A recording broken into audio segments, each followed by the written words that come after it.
整形サバイバル。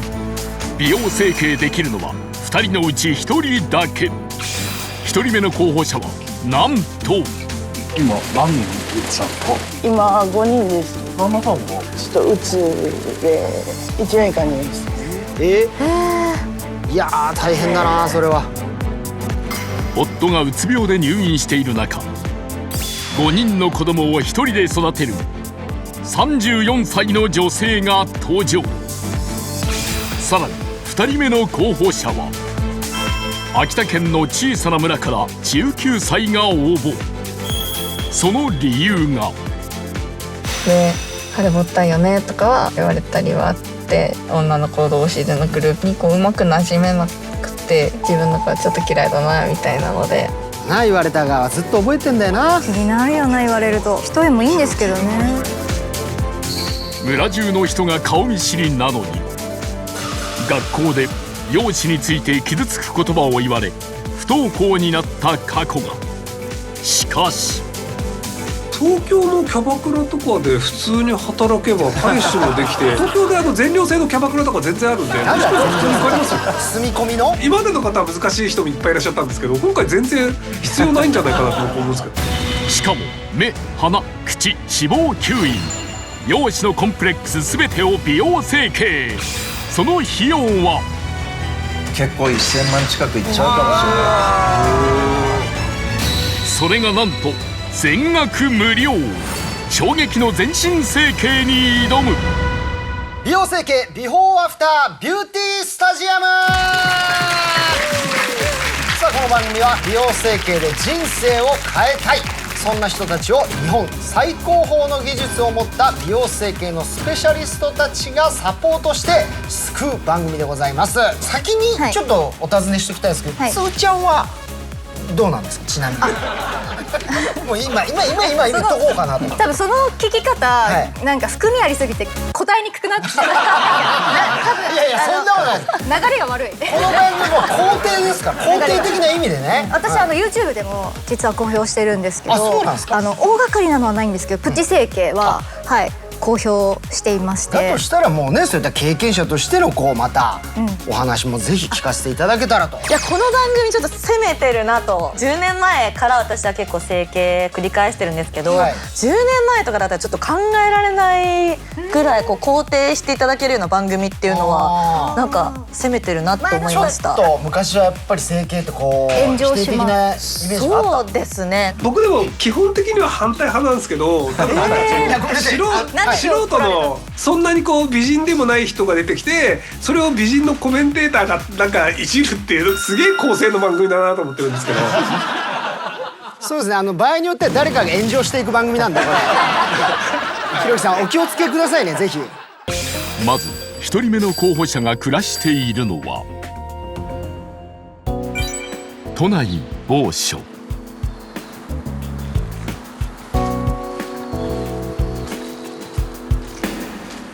すいません、こんにちは。こんにちは。今回応募された。はい。最初の美容整形候補者の素顔がこちら。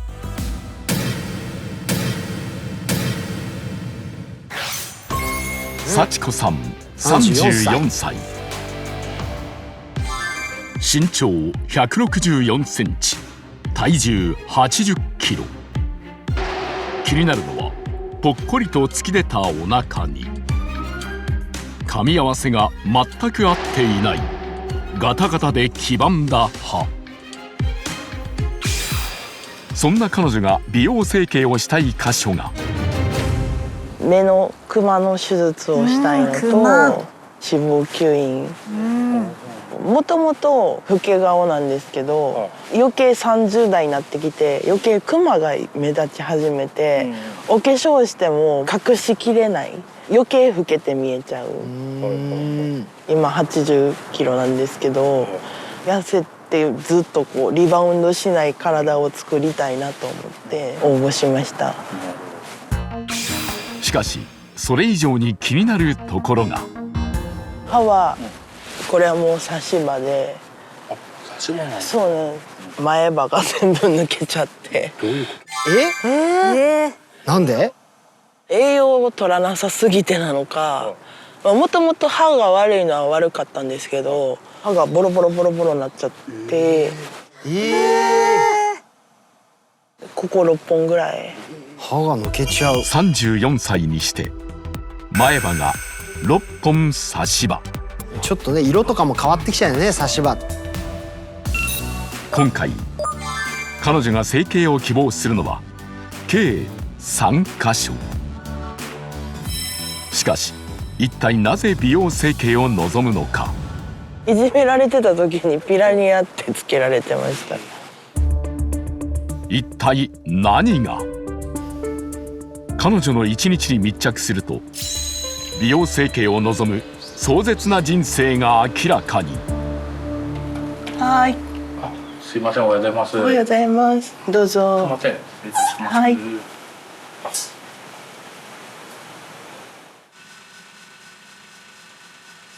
あ、起きました。おはよう。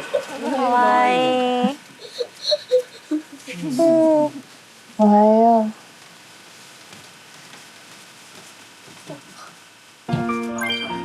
幸子さんにはお子さんが。2人の娘さんがいるんだ。じゃあさっき熱だけ測っとこう。なんで？保育園行くのにかかんなあかんでしょ。よいしょ。毎日測んなきゃいけないんですよ。テーブルなんかもう何もない。かわいい子。子供の準備をし保育園に送るのが毎日の日課。あ、やば、ピアス取ってない。ピアス取って。あ、お姉ちゃんピアスしてんだ。あら、かわいい。おませさんだな。するとここで意外な事実が。今何人いるちゃんと。今5人です。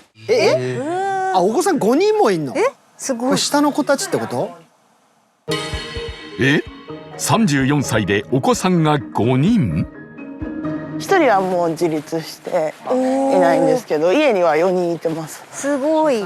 上3人は旦那の連れ子なんです。なるほど。で、下は下だけ別にお父さんが。でも未婚で産んでて。小学生の子かな。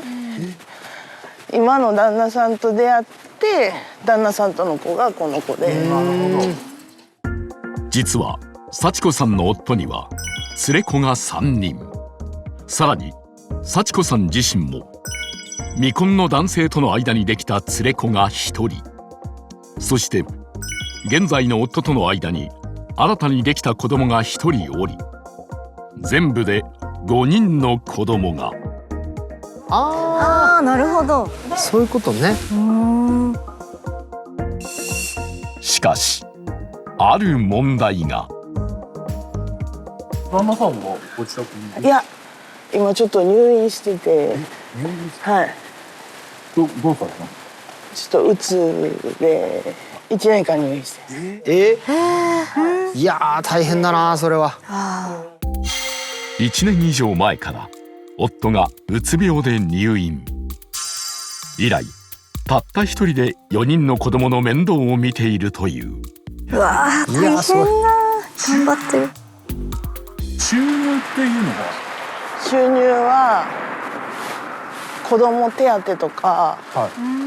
子供手当いくらぐらいって？6万。やって一いける？人じゃなくて。上の3人は15歳以上で児童手当の支給は終えており、現在は4女と5女それぞれ月3万円ずつ支給され合計6万円。しかし家賃はおいくら？連れのもうちょっとします。どうしてるの？マジでどうしてですか？貯金を切り崩したりとかで、もうめっちゃカツカツで、眩しいね。自分にかけるお金なんてなくて。幼い子供の面倒や家事に追われ仕事をしていないため、現在の収入は児童手当と入院中の夫の傷病手当のみ。もちろん美容整形の費用もなく節約生活。外食ほぼしないんですよ、もう特別な日っていうか。食事は家族5人分1食1000円未満に抑えるようにしています。電気ついてないじゃないですか。ああ、はい。これはなんかいや、もう暗くていいかなっていう。なんか引きこもりたいが勝つから、娘がいない時はもう真っ暗にしちゃうから。よし、できました。美味しそう。大丈夫です。さらにお金をかけていないのはこんなものも。これです。アイシャドウなんですけど、これ10年選手ですね。そんな持つもんなの？本当だったら変えた方が。これマスカラなんですけど、これも10年近くいます。化粧自体も全然しない。よくなくならないね。そうですね。だから今はあんまりする機会もないのかな。あんましないですね。なんかもう一人やったら外出たくない。人の目線が怖い。これやっぱみんな言うね、これは。皆さん。ママ友みたいなのは。あ、いないです。作りたくないっていうか、どう思われるかとか。子供たちの行事とかってどうなんですか？行事はほぼ出ないです。授業参観とかは行ってないですね。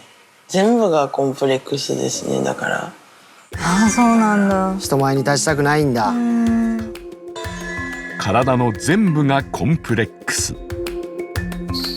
ママ友もいなければ子供の授業参観にも出ていないという幸子さん。その裏には歩んできた壮絶な人生に関係が。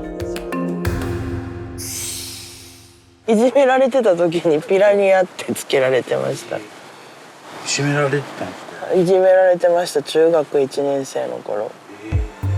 うち学年生にいじめられてたんですよ。可愛いよ。ね、イケてる学生っぽい写真だけど。可愛らしい。なんか悪いことしたんかなっていうぐらい辛い。中学2年生で不登校になりました。容姿に対するひどすぎる言葉に深く傷ついた幸子さん。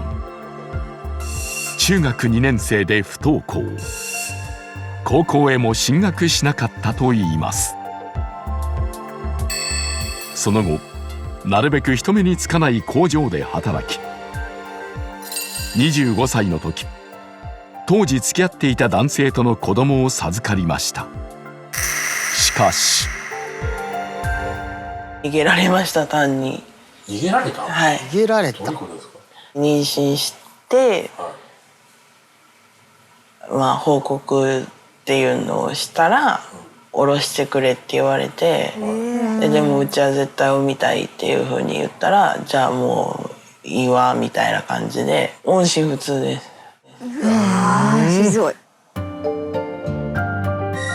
妊娠を告げた途端、15歳上の男に逃げられ、シングルマザーの道を余儀なくされることになってしまった幸子さん。その後、SNS で出会った現在の夫と結婚したものの、1年前にうつ病で入院。現在たった一人で4人の子育てをし、貯金を切り崩しながら生活。はい、ちゃんと食べてください。いただきます。いただきます。お肉。おいしい。可愛い。しかし苦しい生活とはいえ、家族もいる幸子さんがなぜ今回美容整形を希望するのか。子供たちのために綺麗になりたいなみたいな。愛する子供たちに誇れる綺麗なママになりたい。そんな思いで今回応募したという。内側からも外側からも綺麗になって、自慢のママって可愛いねとか言ってもらえるように頑張りたいです。子供たちとたくさんお外行けるようになりたいです。果たして幸子さんは整形サバイバルを勝ち抜き、人生を変えることができるのか。それでは整形候補者1人目幸子さんです。どうぞこちらへ。5人ねお子さんがいて、しかも旦那さんがうつ病で入院してたら、もう自分のね時間も取れないし、もう一日がもう本当に子供の世話だけでね多分終わっちゃうような、もうすごいストレスの状態に置かれているから、こういう時にダイエットってなかなかね、言うのは簡単だけど。どうですか、ご自身で今までこうダイエットしたりとか。そうなんです、今までダイエットをしてきて20キロ以上落としたりとかすごい成果出てます。するんですけど、結局食べなかったりとか、危険なダイエットではないですけど、勢いよくリバウンドしちゃうんですよね、で1年前まで57キロとかやったんですよ、それが一気に今80キロプラス13キロ。はい。それ何があったんですか。暴飲暴食やと思います、自分の中で。でも30代になって落ちにくくなって、なんか安く美味しいものを作ろうとするととりあえず油物になっちゃうんですよね、で味濃いめみたいな、で炭水化物みたいな、あとちょっと気になったその、節電っていうのもあったと思うんですけど、ちょっと家が暗いなっていうの一応節電として頑張ってるんですけど、そうですよね、子供たちの前では明るく、一人の時だけちょっと暗くしてるっていう。だから電気なくても明るい家庭を作ろうっていうのをモットーに。そんないい話があれに含まれてたんですか。そうだった。ではそんな幸子さんを激変させるとしたら、美容整形4人のスペシャリストたちはどのような美容整形を施すのか。日本最高峰の技術を持つ4人が幸子さんをカウンセリング。彼女が希望する整形手術がこちらです。さあ、目のクマ、そして歯の矯正、脂肪吸引と、これをやれば変わりそうですか、彼女。やっぱりまずはダイエットの部分だと思うんですけれども、先ほどご主人様と出会った頃の写真とか、めっちゃ綺麗なんですよね。綺麗でしたね。あそこに戻るだけでもだいぶ違うんじゃないかな。で、運動では痩せないですよね、基本的には。その消費カロリーでは。だからやっぱり食生活を見直すっていうことだと思うんですよ。そう語るのは症例数5000以上、海外でも技術が絶賛される顔面骨切りの匠。顔の長さまでも変幻自在に激変させるリッツ美容外科東京院広日俊次。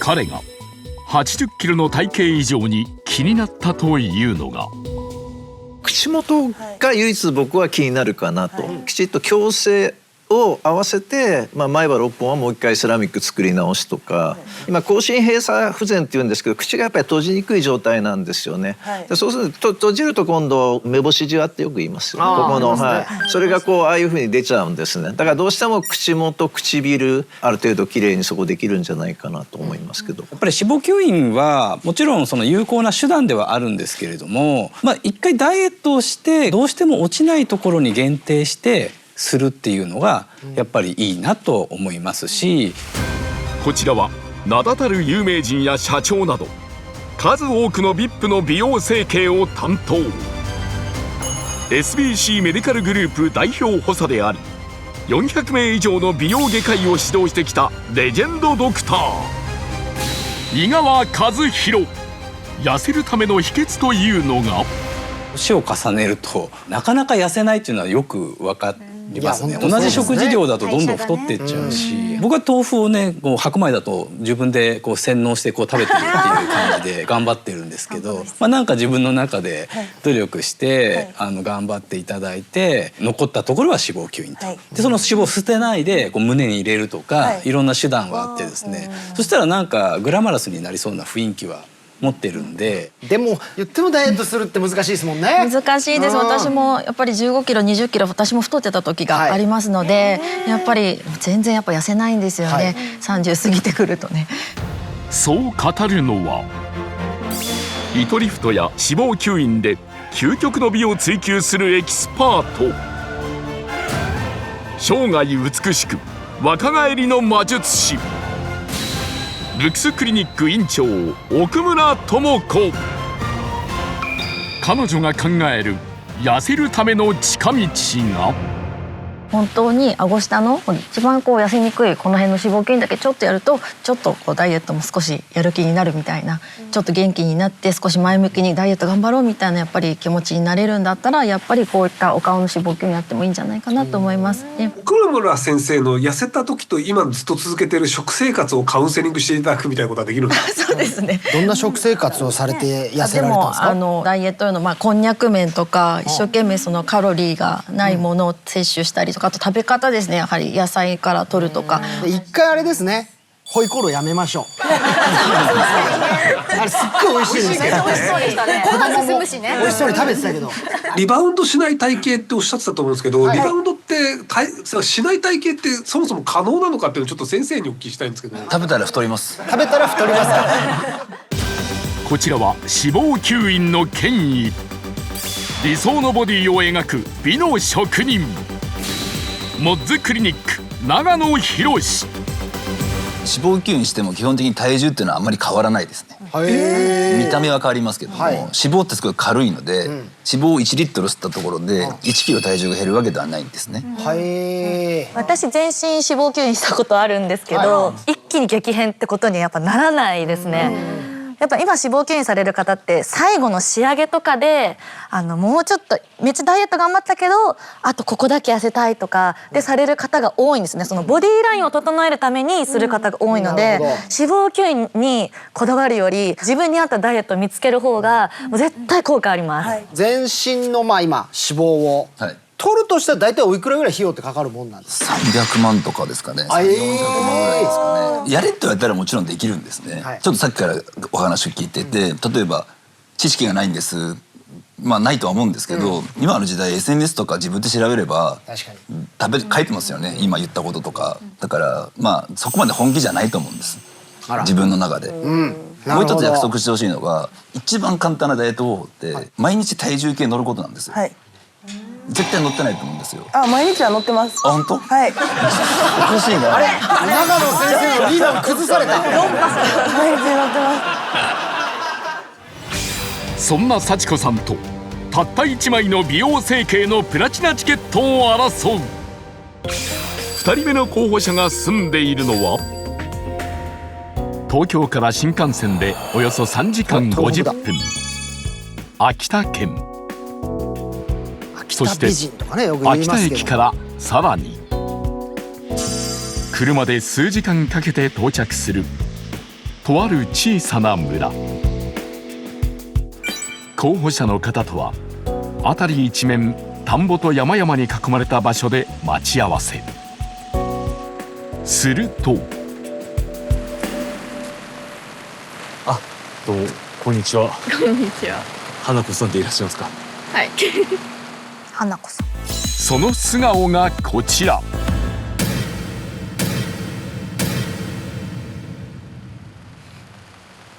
花子さん。すいません、雪の中。おー、若い。若そう。おしゃれしてるじゃん、花子さん。彼女が2人目の候補者、花子さん19歳。今回美容整形を希望する箇所は、できるならもう全部したいですけど、強いて言うなら目です。一重なのが嫌で、ちょっと腫れぼったい感じなのと。最もコンプレックスを抱いているのは腫れぼったく見えてしまうという一重の目。さらに帰れるの全部やりたい。鼻はどうされたんですか？もうちょっと高くしたいというかキュッてしたい。中顔面っていうのは短く短縮したいというか、ちょっと涙袋ぷっくりさせたいとか。顎は横顔綺麗になりたいので、鼻と顎と口元とか整えてもらいたいし、顔全体を整形したいという花子さん。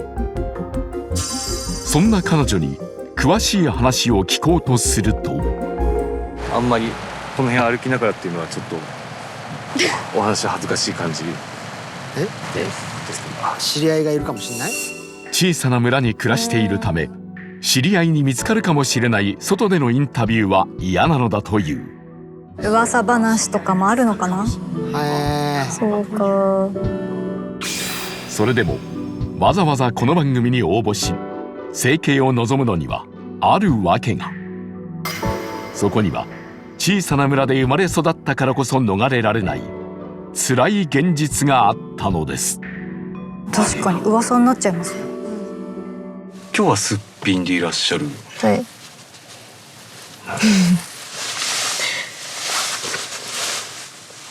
あれですか、あんまりこう人に顔を向けて話すの得意じゃない感じですか？苦手です。小学校高学年のあたりからちょっと自分の顔にコンプレックスあるなってなって、自分の顔ちょっと嫌いだなみたいなので、きっかけが人にこう顔見せるのとかすごい抵抗ありますね。それでも小学校高学年になるまでは普通に人と接することができていたという花子さん。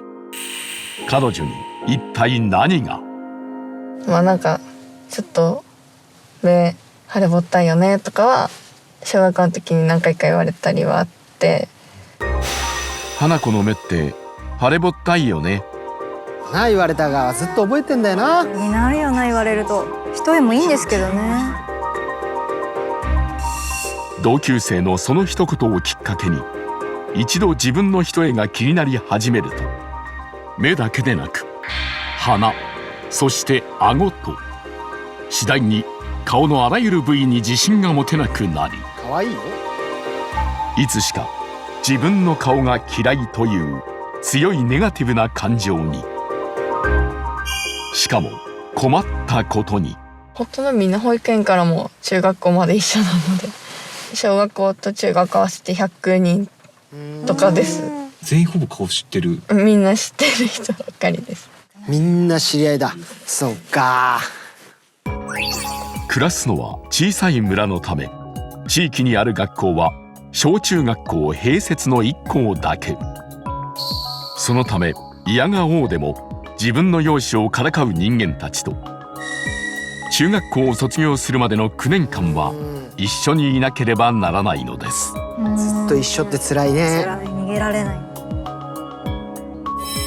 では花子さんが整形を希望することについて母はどう思っているのか。なかなかやっぱりこうやれる機会っていうのもないし、費用的なものもあるので、なかなか簡単にはいいよっても言えなかったんですけれど、でもそれなりに本人もだんだんこう、成長してっていく中でアルバイトとか始めてから、やっぱりやりたいっていうので、こういう風になりたいなっていうのがあって、それがこうできるのであれば、それはそれでいいのかな。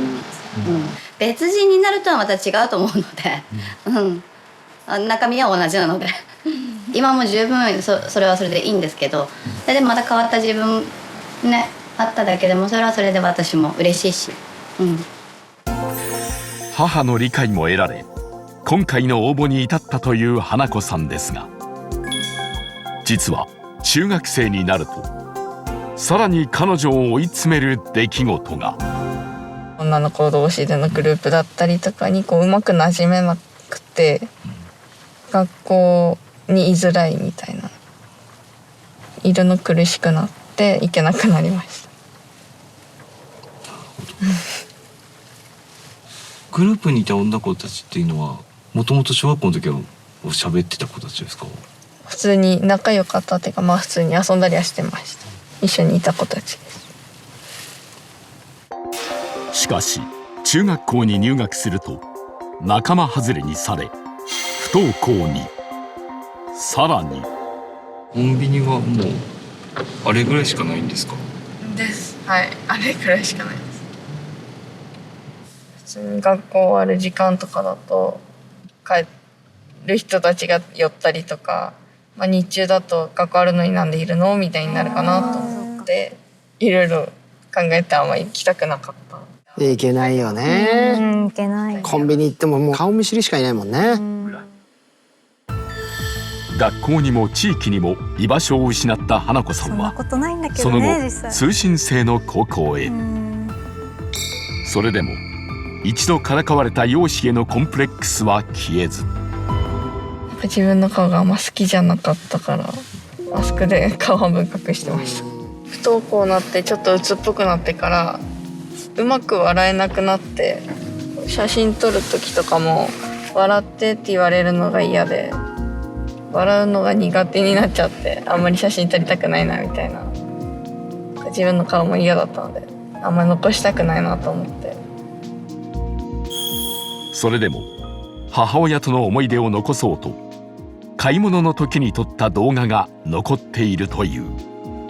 ところがそこには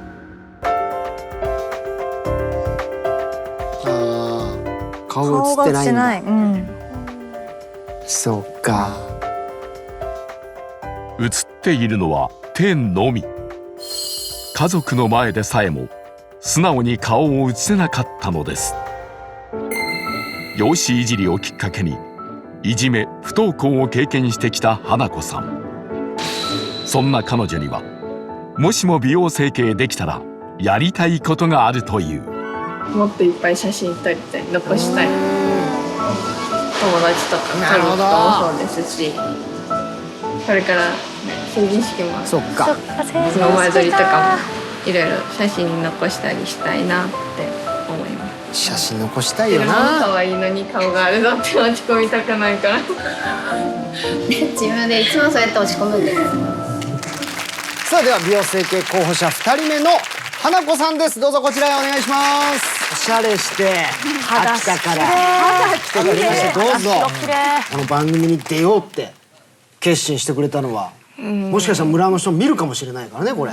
まああの時いじめてた人たちがこれ見て、なんかいい意味で変わったなって思ってもらえたらいいなって思って。本当にエロくて大人っぽくて肌も白いし、ピアスもセクシーだし、横側も綺麗なんですよ。わかる、横側が綺麗ですよね。綺麗なんですよね。私結構横側めっちゃ見るタイプなんで、やっぱ整形してる側からするとめちゃくちゃ理想的ないいライン整ってるんで、羨ましいなって思いましたね。ここがめっちゃ綺麗なんですよ。いやなんか東京のキャバクラとかで普通に働けば彼氏もできてで、東京で全寮制のキャバクラとか全然あるんで、わかりますよ。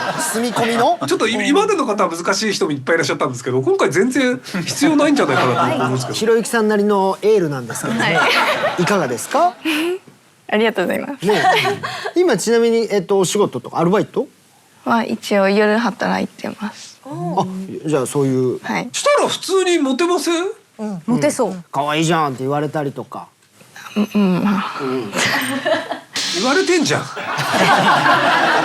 本当皆さんおっしゃる通り、もう第一印象は肌はねものすごく綺麗ですから、やっぱり肌は我々はどんなに頑張っても肌質って変えられないから、あとは本当ね、確かにこれ目がパッチリしたらお店でも指名が増えるんじゃないかと。いやそこ目的として言ってないんですよ花子さんは。ではそんな花子さんを激変させるとしたら、美容整形のスペシャリストたちはどのような美容整形を施すのか。日本最高峰の技術を持つ4人が花子さんをカウンセリング。今回彼女が希望する美容整形手術がこちらです。まず腫れぼった一重、そして鼻を高くしたい、頬のあたりですか、これ短くしたい、中顔面ですかね。そして口元顎にかけて整えたいと。いやもう言ってんじゃないですか。やっぱり目だと思いますけどね、まあ強いて言うと鼻もなんかナチュラルで、みんな今忘れ鼻っていうのが流行ってて、自然で手つけないでここまで綺麗だったらこれは自分の持ち味と思っていいんじゃないかなと。顎先は人によってはもうちょっと出したいかなと思う、ちょっとヒアルロン酸とか入れてみていいかなと思ったら永久手術、それはシリコンなのか自分の骨でやるのかですけど、でも目を二重にするだけでもうすっごい変わると思う。綺麗だと思います。変わる。目の二重って流行があるなと思っていて、あるの？流行りとかありますあります。今どんなの？時代が変わったら大変じゃない？そんなどうすんの？今時代が変わってもう本当私の10年前とかは平行のもうパッチリお人形さん二重がもう好まれてたんですけど、今は結構末広型、もうナチュラルなちょっと韓国っぽいようなすっきりしたような目元、自然な目が結構時代に合わせてまた変える人とかもいるの？いますいます。だから修正手術も増えてますね。20年前はもうみんな浜崎あゆみさん、あゆの目になりたいっつってもう美容業界はあれですごい盛り上がったんですよ。あゆのおかげで。あゆバブルがあったんですね。ありましたありました。二重の幅って広げるよりも下げる方が難しいんですよ。だから一度切開で広げてしまうと下げる手術をするのがとにかく大変なので、悩んでたらちょっと低めからやってあげた方がいいかなっていう感じです。で、浜崎あゆみさんとか流行ってたあの時のやっぱり流行りが変わって修正してほしいって方かなりいらっしゃってるんですけど、その修正術が本当に大変なので。井川先生だとなんか誰の感じの目にすると花子さんに合うとかあります？いや結構ね、僕入ってきた瞬間から色白で実は垂れ目っていう、はい、僕の大好物2点が個人的なタイプ聞いてるわけじゃないんですよ。入ってきた瞬間タイプだなってすぐ分かったんですけど、いややっぱりポテンシャルはすごくいいとは思うんですよね。隠れてるから分かんないけどすごくいい垂れ目をしていて。先生あそこ行ってちょっと目上げてどのくらい黒目出てるか見せて。そんなチェック。何ですかこれ。やめてくださいよ、タイプだからって。ちょっといいですか。はい。このかぶりがこうクーってなくなっていくとこういう風にして。正面どこですか。ごめんね、花子ちゃん、ちょっと今これ。ちょっと両方上げてもらった方が分かりやすいと思うので、髪を押さえる人と別々でやった方がいいかもしれない。髪を押さえましょうか。私が。ごめんね、花子ちゃんね。皆さんおじさん2人でちょっとせっかく前髪決めてくれたのに。ちょっと顔が上がりすぎる、手下げていただいて。でもなんか二人のラインがこれだけでも印象違うもん。結構大きくなるんだ。可愛い。それで笑うとちょうどいいです。確かに。恥ずかしいね。ごめんね、理想の目にするとしたら予算おいくらぐらいかかるもんですか？やっぱり50万から60万ぐらいっていうのは必ずかかってくるとは思いますけど。でもそんなもんなんですね。100万円は超えないですよね。なんかね、脂肪を取ったら300万とかやっぱあるけど、部位によって全然また違うんですね。そうですね。目の相場としては本当に切開二重をするだけだったら本当に20万30万でできますし、そこまでいかないですよね。目は先生方がおっしゃった通りなんですけども、ここをもうちょっとシュッとさせると、なんかワンランク上の女子になるみたいな感じなんですよ。この取りすぎて固形させるって言ってるわけじゃなくて、ちょっとおしゃれな感じにしてあげると。この辺りの脂肪吸引ってことですか？そうですね。ちなみに相川先生だったらどうでしょうか？僕だったら必ず指名するかなと。違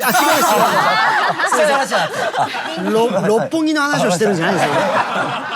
しかし美容整形を受けられるのはどちらか一人。候補者は一度退出し、4人のスペシャリストが話し合い、どちらに美容整形を施すかを決めます。1人目の幸子さんに関しては僕はもう単純に子供を5人も育ててて、日本の未来のためにすごい頑張ってる方なんだなっていう感じがしちゃって、なんとか力になりたいなっていう気持ちがあるので。2人目の花子さんはもう目の手術はしなきゃダメですね。もうあれはそれ以外に自分で頑張りようがないっていうことですよね。幸子さんみたいな方っていうのは結構いらっしゃるんですね。実際問題80キロとかで、例えば顔とか二の腕とか分かりやすい場所からやってみると結構モチベーションがすごく湧いて、あっという間に痩せる人とか結構たくさんいるんですね。花子さんに関しては絶対綺麗になりますよね。どっちもやってあげたいですね。ポテンシャルはどちらもあると。その後も話し合いは続き、美容整形を受ける一人が決定。そして整形サバイバル運命のジャッジタイムです。選ばれるのはどちらか一人です。さあまずは花子さん、今のお気持ちは？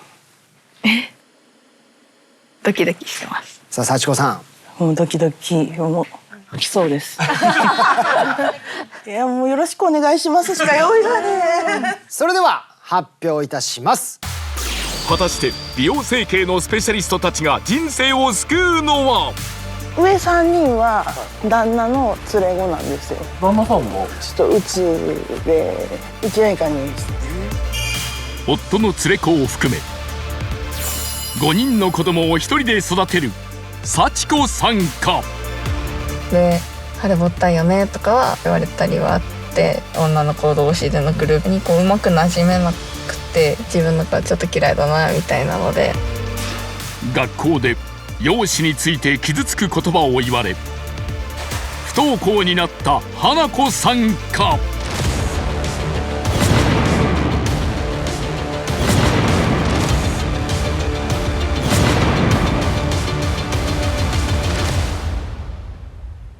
花子さんです。おめでとうございます。ありがとうございます。おめでとうございます。さあ花子さんに、決定いたしました。花子さんおめでとうございます。ありがとうございます。どんな気持ちですか？嬉しいですね。一方ね残念でした幸子さん、でもまたこういった機会がありましたら、ぜひ番組の方にもよろしくお願いします。ご応募していただきたいですし、まあダイエット企画であったりとか、そういうのもあると聞いてますんで、ぜひとあるって聞いてるんですね。私何も聞いてませんけど。言っちゃっていいんですか？あ、そうですか。そうだ。そして花子さんにスペシャリストが無料で美容整形。これから当番組ではおよそ数ヶ月間にわたり手術、ダウンタイム、そして衝撃のアフターまで密着していきます。随時経過も配信していきますのでご覧ください。さらに美容整形で人生を変えたい人大募集。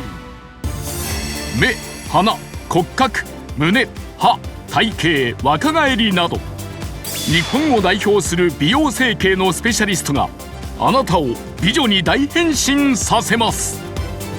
しかも美容整形の費用はなんと全て無料。専用の応募フォームよりご応募を。詳しくは概要欄まで。